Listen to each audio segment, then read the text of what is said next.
G let start next topic that is Shimla deputation 1905. 1885 میں کانگریس جو ہے وہ قائم ہو چکی ہے. ایک انگریز نے کانگریس کو قائم کیا اور اس انگریز کا نام تھا مسٹر اے او ہیوم, HUME ہیوم. اس بندے نے برصغیر کے لوگوں کے لیے ایک جماعت قائم کی, ایک سیاسی جماعت قائم کی اور اس کا نام تھا کانگریس. یاد رکھیں کانگریس ہندوؤں کی جماعت نہیں تھی, کانگریس سب کی جماعت تھی. سٹارٹ میں سب کے لیے قائم کی گئی تھی, بعد میں ڈومینیٹ جو ہے وہ ہندو اس کو کر گئے because they were in majority. تو مسلمانوں نے کیا کیا, پہلی کامیابی مسلمانوں کی سیاست میں وہ تھی شملہ ڈیپوٹیشن 1905. 35 مسلمان, یہ سوال آتا ہے مسلمان کتنے تھے شملہ ڈیپوٹیشن میں, تو 35 تھے. دوسرا سوال یہ آتا ہے کہ ان کا لیڈر کون تھا, سر آغا خان ان کے لیڈر تھے. تیسرا سوال آتا ہے کہ کس وائسرائے سے ملتے ہیں, لارڈ منٹو سے ملتے ہیں. اور چوتھا کہاں پر ملتے ہیں, شملہ میں ملتے ہیں. اور کب ملتے ہیں, 1905 میں ملتے ہیں. یہ 5 سوال اس سے ریلیٹڈ ہیں جو ایک ہی فکرے میں آپ بات کر سکتے ہیں کہ 35 Muslim leaders under the leadership of Sir Aga Khan met with Viceroy Lord Minto and placed demands of the Muslim in 1905 at Shimla. یہ سوال مکمل ہو گیا.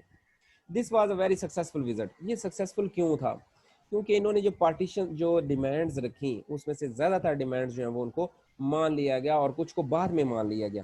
تو اس لیے انہوں نے یہ سوچا کہ بھئی یہ تو اگر ہم مل کر جائیں تو ہماری بات جو ہے وہ اس کو وزن دیا جاتا ہے. تو پھر یہاں سے شملہ ڈیپوٹیشن کے بعد جو ہے وہ مسلم لیگ کا قیام عمل میں آیا. نیکسٹ ہے بنگال پارٹیشن.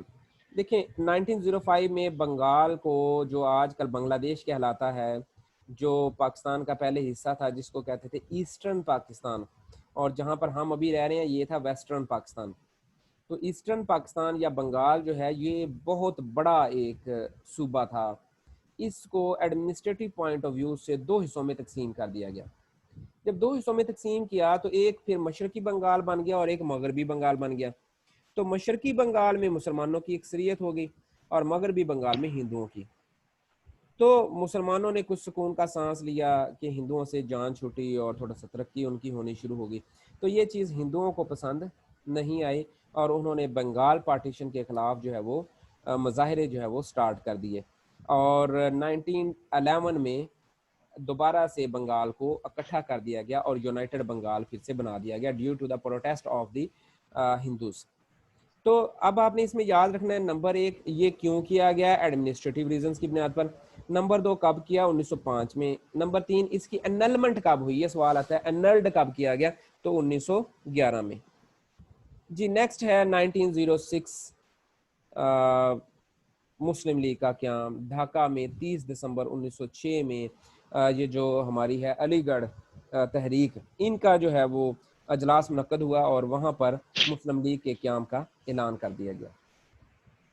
اچھا اب شملہ کے حوالے سے نا 3 ایونٹس ہیں جو ہماری تاریخ میں ہوئے ہیں, ان کو میں نے اکٹھا کر دیا ہے. نمبر 1 ہے شملہ ڈیپوٹیشن. شملہ ڈیپوٹیشن آپ نے پڑھ لیا 1905. نمبر 2 ہے شملہ کانفرنس. شملہ کانفرنس ہوئی 1945 میں, جس میں لارڈ ویول جو 1945 میں یہاں کا وائسرائے تھا, اس نے ہندوؤں اور مسلمانوں سب کو اکٹھا کر کے انگریزوں کی صلح کروانی چاہیے ان سے. تو یہ بھی ناکام ہو گیا تھا ویسے, تو اس کو کہتے ہیں شملہ کانفرنس, اور اس کا دوسرا نام ویبل پلان بھی ہے. اور تیسرا ہے شملہ ایگریمنٹ. شملہ ایگریمنٹ جب 1971 کی وار ہوئی تو اس کے بعد 1972 میں ادھر سے ہمارے گئے ذوالفقار علی بھٹو صاحب اور وہاں سے آئیں اندرا گاندھی. ان دونوں کے درمیان ایک ایگریمنٹ ہوا جس میں یہ طے ہوا کہ اب ہم جنگ نہیں کریں گے, جنگی قیدی جو ہے وہ واپس ہو جائیں گے. تو 90,000 جو ہمارے قیدی تھے ان کو واپس کیا گیا, ان کے قیدی ہم نے واپس کیے. تو اس طرح ایک پیس ایگریمنٹ تھا یہ آفٹر دا وار آف 1971. اس کو کہتے ہیں شملہ ایگریمنٹ, جو شملہ کے مقام پر ہوا. تو شملہ کے لحاظ سے یہ 3 چیزیں ہیں, شملہ ڈیپوٹیشن, شملہ کانفرنس اور شملہ ایگریمنٹ 1972.